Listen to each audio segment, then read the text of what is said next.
It's time for What's Up This Week. Hello, and welcome to What's Up This Week, your weekly dose of history, facts, and trivia from University Branch Library. This week we're looking back at the horse which ESPN ranked as giving the second greatest sports performance of all time, and he was the only non-human to make the list. At the age of 3, he not only won the Triple Crown, but set records at each of the races which still stand today. Secretariat won the Belmont Stakes and completed the Triple Crown on June 9, 1973. Born March 30th, 1970 in Virginia, Secretariat was a large chestnut colt nicknamed Big Red. He raced for 2 years, 1972 and 73, winning 16 of his 21 races, and it was named American Horse of the Year by the Eclipse Awards, the highest honor given in American horse racing. At the 1973 Kentucky Derby, Secretariat started off in last place, as he often did, but ran each quarter-mile segment of the mile-and-a-quarter race faster than the one that preceded it, finishing in under 2 minutes and beating second-place Sham by 2.5 lengths. 2 weeks later, the Preakness Stakes played out similarly. Secretariat again went last to first, set a track record, and beat Sham by 2.5 lengths. Only 4 other horses ran against Secretariat in the Belmont Stakes, including Sham. This time, Secretariat led the entire way. Sham kept up with Secretariat for the first half mile, but tired out after that and ended up finishing in last place. Secretariat kept his pace though and ended up finishing in 2:24 flat, setting not only a Belmont record, but a record for the fastest mile-and-a-half run on dirt anywhere, winning by an incredible 31 lengths and becoming the first horse in 25 years to complete the Triple Crown. That's it for me. What do you have for us this week, James? Thank you, Daniel, and hi everyone. In the early days of cinema, there was a number of Asian actors and actresses that found success in the United States. But for this segment, we're going to focus on one particular actor that achieved great fame. Sessue Hayakawa entered the world on June 10, 1889 in Nanoda, Chiba, Japan. When his pursuit of a career in the Japanese Navy did not pan out, he decided to take a different direction. Hayakawa made his way to the States and reportedly attended the University of Chicago, where he studied political science. In 1913, he began touring with the Japanese Imperial Company as an actor. Soon an American movie producer spotted him and signed the young Hayakawa to a film contract. His first films included roles in 2 silent pictures released in 1914.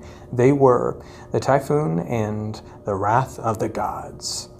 Once Hayakawa signed with famous Players Lasky Corporation, which is now Paramount Pictures, he appeared in The Secret Game, The Bravest Way, and the one that catapulted him to Hollywood stardom, 1915's The Cheat, which co-starred Fannie Ward and Jack Dean.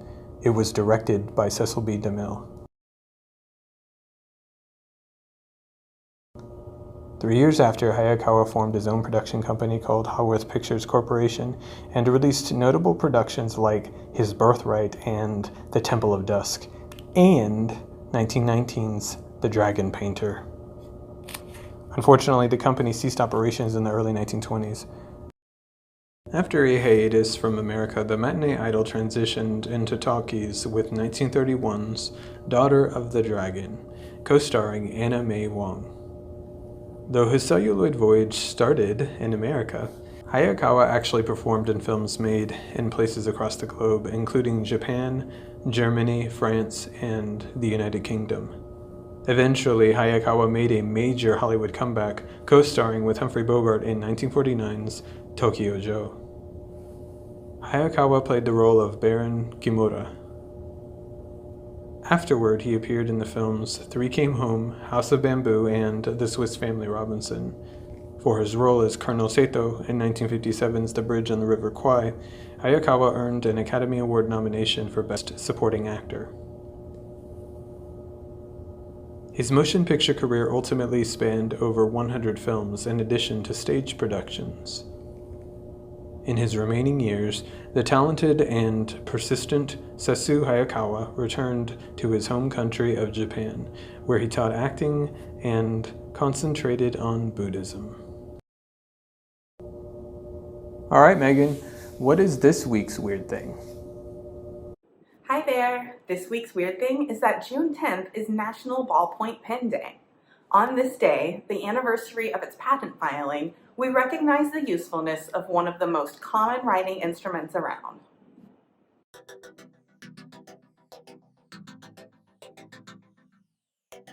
Imagine life before the ballpoint pen.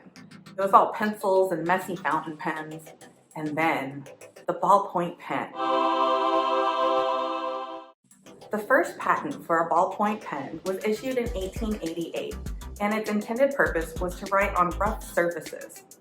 But it didn't work very well, and that patent lapsed. Now, let's fast forward to the 1940s. Laszlo Biro was a newspaper editor in Budapest, and he was fed up with fountain pens. They took time to refill, and they created smudges on paper. So he and his brother designed a new and improved ballpoint pen, and they used quicker drying ink too. The brothers had to flee Europe during World War II. They settled in Argentina and started the Bureau Pens of Argentina Company. This is where they filed their patent on June 10, 1943. After the war, other companies began to compete with them, and a plethora of ballpoint pens entered the market.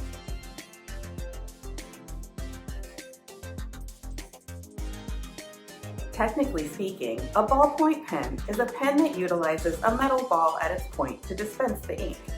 The ball's purpose is to block the ink from drying or leaking out of the tip of the pen and to deliver the ink with an even flow. Ballpoint pens changed the world. Maybe not in a big way, but certainly in a lot of little ways. Compared to other ways of putting ink to paper, ballpoint pens are more reliable and cleaner to use. With time, they became very inexpensive, and you can buy them in refillable form or as disposables. Every second of every day, approximately 125 ballpoint pens are sold. An entire genre of art has developed with ballpoint pens as the medium. With the right level of skill and technical know-how, you'd be surprised at what professional artists and amateur doodlers can achieve with a simple and cheap ballpoint pen.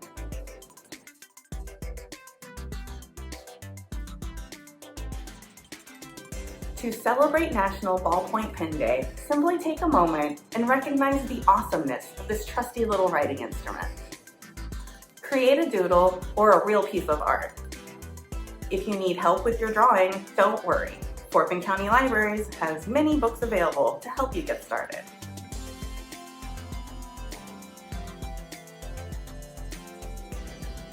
Time to get doodling. Thanks for watching, and be sure to join us again next week for more facts and trivia from University Branch Library.